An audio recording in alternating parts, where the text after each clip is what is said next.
Welcome back. Now we are going to do some image transfers, easy image transfers. If you've ever done any of the other ones with the acrylic-based stuff, wait till you see this because you're going to love it.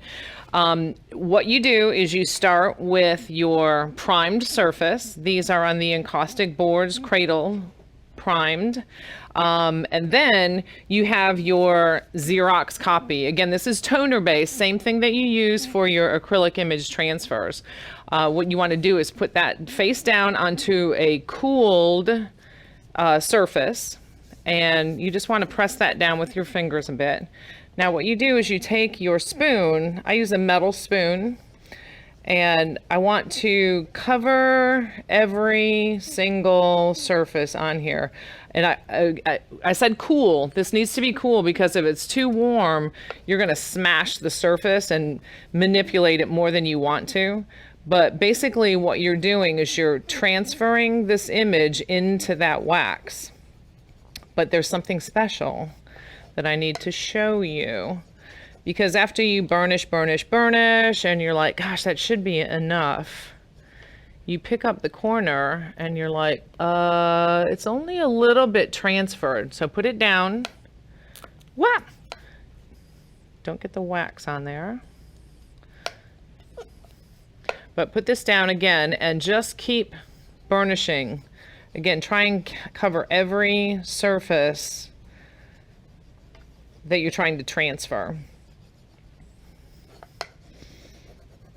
Burnish.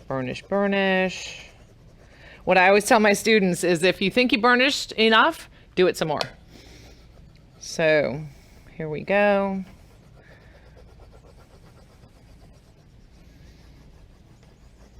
Okay, now add water and you'll start seeing your, you'll start seeing your image coming through.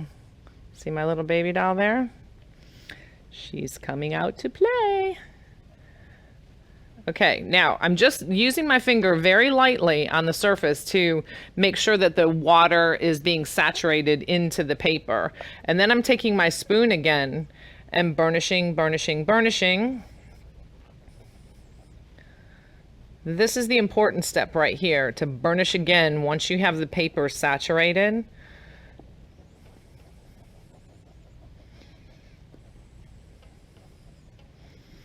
And then you take your finger and start pulling the paper off. Now you'll see, you see how it's coming off here?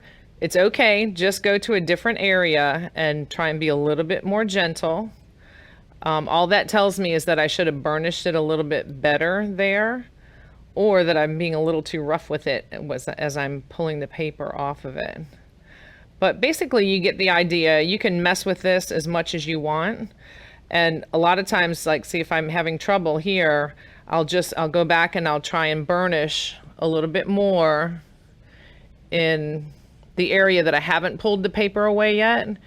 And that way I can always cover this up with more collage pieces or some encaustic paint, however you'd like to do that. So I'm just burnishing some more. Trying to help that along.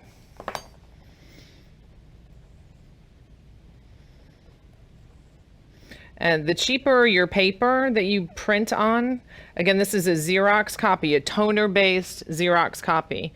The cheaper your paper, the easier it is to get off of there. Let's go for the eye, get some detail going on.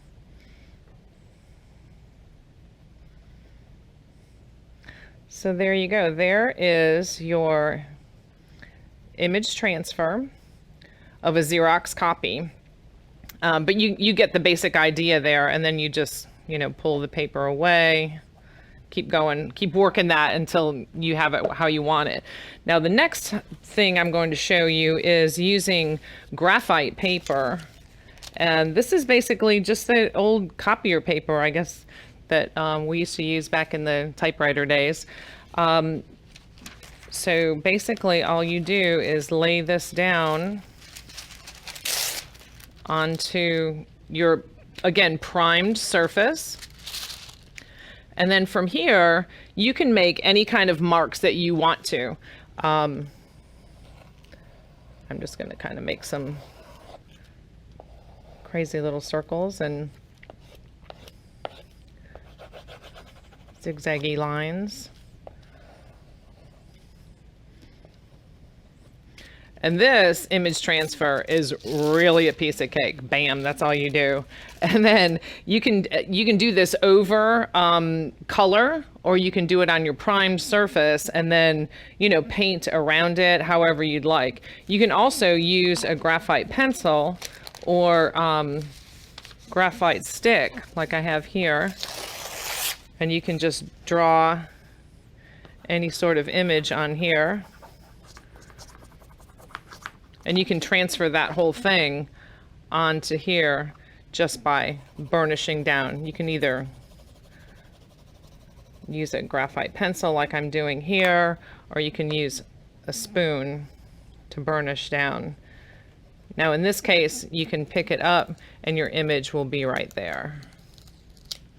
So again, another way to transfer the work that you already do, if you like to do illustrations or cartooning or portraits or whatever, this is a great way to incorporate it into your encaustic paintings.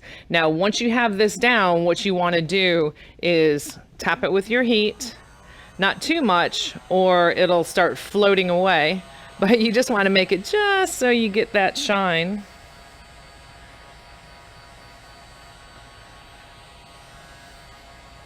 I don't have it yet. Here it is.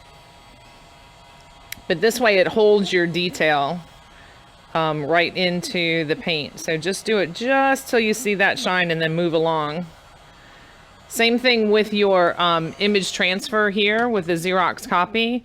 If you go in with your gun after you've gotten all your paper off and you go in with your gun and you heat it too long, it'll just start floating. Sometimes you might want that, but you usually don't. And if it's totally messed up, all you have to do is take a razor blade and pull the whole surface off and start over again. So there you go. There's another free art lesson in encaustic painting.